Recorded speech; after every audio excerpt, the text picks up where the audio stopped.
صراخ بصوت مرتفع، أصوات تحطيم الزجاج، وطفلة لم تكمل الثالثة تحتمي في أحضان أخيها والذي كان في الثامنة من عمره.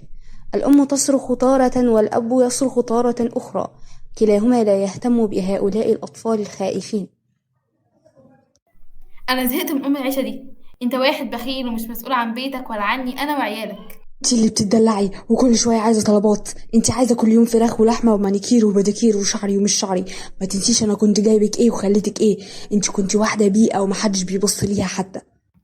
طلقني، بقولك طلقني حالا، انت سامع؟ انتي طالق واطلعي برا بيتي، هتوصلك ورقة طلاقك على بيت اهلك. بابا طب. اسكت اسكت وما اسمعش صوتك، انت سامع؟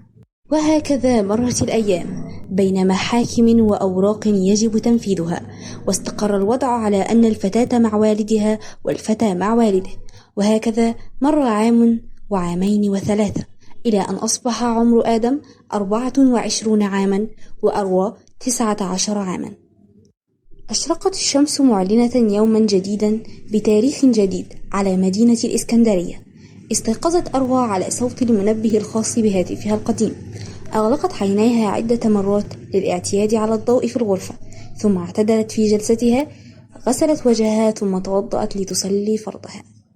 دعت ربها كثيرا أن يفرج كربها ويوفقها في حياتها وفي دراستها. قرأت وردها من القرآن الكريم، ثم ارتدت ملابسها البسيطة. ارتدت بعد ذلك حجابها وتوجهت للخارج. صباحي الخير، انت لسه صاحيه؟ معلش لو زعلت حضرتك والله، بس الدكتور أخر ميعاد المحاضرة. يعني هي فرقت ايه؟ وانت داخله كليه مش هتنفعك في حاجه. معرفش من امتى والبنات بتكمل دراستها. قال ايه؟ كليه هندسه. تشتغلي منها ايه دي يا اختي؟ أنا بقى مش زي البنات وهكمل دراستي للآخر، حتى لو مش هشتغل، دي حاجة ما تخصكيش. انت هنا مرات أبويا وبس، غير كده انت في حياتي ولا حاجة. لما تتكلمي مع مرات باباكي اتكلمي عادل، انت سامعة؟ حاضر يا بابا. غادرت أروى المنزل دون أن تنطق بكلمة إضافية. توجهت إلى جامعتها وقلبها محطم. صحيح هي لا تذكر من الماضي إلا لحظات، لا تذكر والدتها ولا تذكر كيف كانت معاملتها لها. وصلت إلى جامعتها وتوجهت إلى المدرج. بدأت المحاضرة وانتهت بعد مرور ساعتين من بدايتها. خرجت من المدرج بهدوء، ثم توجهت إلى إحدى الحدائق بجانب الجامعة لتستنشق بعض الهواء. جلست على أحد المقاعد في هدوء، شردت قليلا في حالها. امتلأت عيناها بالدموع كلما تذكرت أن والدها دائما في صف تلك التي لا يناسبها حتى لقب شيطانة، فالشيطان بجانبها لا شيء. إنها تستغل والدها وحسب، هي حتى لا تحبه، ولكنه معمي عن حقيقتها ولا يحب ابنتها التي هي من لحمه ودمه. نزلت دموعها على خدها بألم، شعرت بيد صغيرة تمسح دموعها برفق.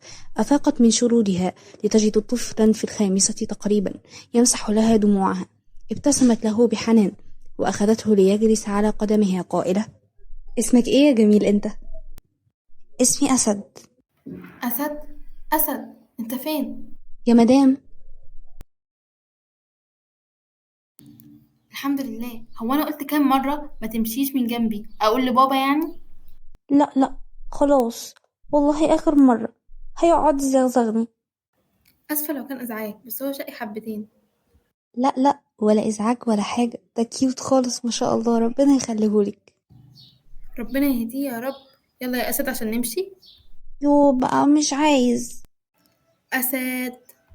خلاص خلاص، يلا سلام يا طنط. سلام يا جميل انت. ذهب أسد مع والدته وشردت أروى في أثرهم حتى اختفوا. نظرت في ساعتها، إنها 2 ظهرا. أمسكت بحقيبتها وتوجهت عائدة للمنزل.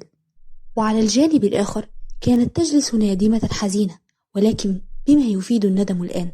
لقد خسرت ابنتها وخسرت حب وثقة ابنها. تحاول أن تعتذر منه لكنه لا يقبل الاعتذار. طرق طرق طرق. توجهت لفتح الباب ليدخل ذلك الصغير قائلا: تيتا. روح تيتا وقلبي تيتا. ازيك يا ماما، عامله ايه؟ ازيك يا بنتي، امال فين؟ قاطع كلامها دخوله دون أن ينطق بحرف واحد. تجاهل والدته تماما، ثم قال لزوجته ببرود: اعملي حسابك، احنا مش هنبات هنا النهاردة. صعد الدرج متوجها لغرفته بالأعلى دون النطق بحرف زائد. تنهدت أمل بحزن على علاقتها بابنها. هي نادمة الآن، ولكن الندم لا يفيدها. معلش يا ماما، اكيد هيتغير، انتي مامته وهو اكيد بيحبك. لا مش بيحبني يا أسيل، انا ما عملتش اي حاجة تقدر انها تخليه حتى يشوفني ام ليه. بعد ما بعدته عن اخته وعن باباه، وبعد كل اللي عملته ده، عمري ما حسيت اني ام ليه. عملته لحد ما كبرت، ولما كبرت احساسي بالندم كبر معايا، وكل ما اكبر الاحساس ده هيكبر جوايا. تزعليش يا تيتا، أنا هخليه يحبك. ابتسمت أمل على حفيدها الصغير الشقي، فهو ووالدته هما كل ما يربطها بابنها، هما كل عائلتها. لا لا يا أسود، ما ينفعش اقول كلام الكبار لحد، تمام؟ طيب ماشي، مش هعمل كده تاني. وانت كنت عملت اولاني يعني؟ أيوة صح، أنا كنت لسه هعمل. وبعد كده تيتا قالت لي ما اقولش لحد على كلام الكبار. وانت بقى كمنك بتسمع الكلام يعني ما قلتش حاجة. اوعى يا بابي تقول لهم. ما تخافش، مش هقول لحد. بابا، هو انت ليه زعلان من تيتا؟ أسد، كم مرة قلت لك مالكش دعوة بالموضوع ده. آسف. ما تزعلش يا أسد، بس ما تسألنيش السؤال ده تاني، اتفقنا؟ طيب ماشي، مش هعمل كده تاني. قولي بقى عملت ايه في الجنينة؟ لعبت كتير قوي، وبعد كده لقيت طنط بتعيط كتير، ورحت قعدت معاها شوية قد كده. وانت بتروح لأي حد قاعد كده؟ افرض كان حرامي وخطفك يعني. لا لا، دي كانت طيبة خالص، وكانت جميلة وهادية وزعلانة جدا بس ايه، هتحكي لي قصة حياتها؟ انا متجوز على فكرة. بجد؟ يا خسارة. ولا اطلع برا يالا لحسن بص ايه هزغزغك. لا لا، خلاص خلاص هطلع. عادت هي إلى المنزل، وأخذت نفسا عميقا قبل الدخول، لأنها تعلم ما ستسمعه جيدا. قامت بفتح الباب، وما إن همت بالدخول حتى بدأت تلك الشيطانة بالكلام قائلة بشماتة: اهلا وسهلا، كويس انك فاكرة ان ليكي بيت يا آنسة. ايه، من 11:30 الصبح ل3 العصر برا ليه؟ متأسفة لإزعاج حضرتك، المرة الجاية هبقى أقول للدكتور شد حيلك يا دكتور، لحسن سناء هانم مش عايزاني أتأخر. وانت عايزة تفهميني ان بقالك 3 ساعات ونص في المحاضرة؟ خلصت ورحت قعدت في الجنينة أشم شوية هوا. في اعتراض ولا حاجة؟ تشمي هوا؟ ده احنا ما كناش بنات. عيال قلة الأدب صحيح، ما تمك ما ربتكيش ولا هتعرف تربيكي. تجاهلت أروى كلامها وتوجهت إلى غرفتها وأغلقت الباب. والله لو اوريكي، اما ابوكي ما ضربك مبقاش انا سناء.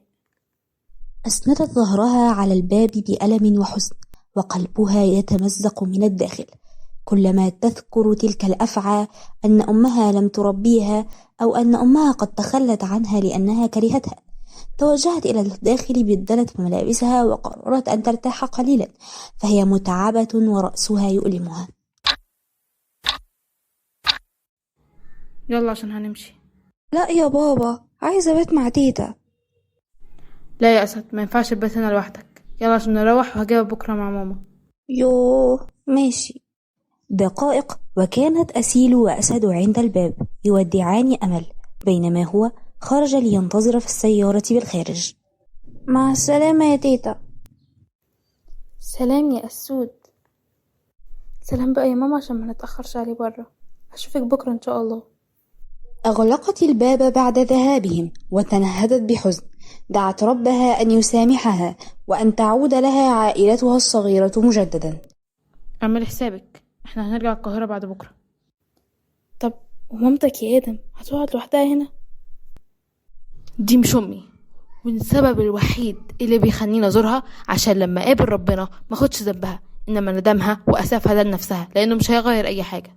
تنهدت أسيل بحزن على حال زوجها وعلاقته بوالدته. هو عنيد، حاولت أن تقنعه مرارا وتكرارا بدون جدوى. نفذ الآن. علم وينفذ. أقسم أنه إن حدث خطأ هذه المرة سيؤدي لهلاكك. حسنا سيدي. خرج ذلك الرجل لتنفيذ ما أمر به، وابتسم الآخر بخبث شديد قائلا: سوف تموت، أعدك بذلك، لكن لن يكون موتك سهلا.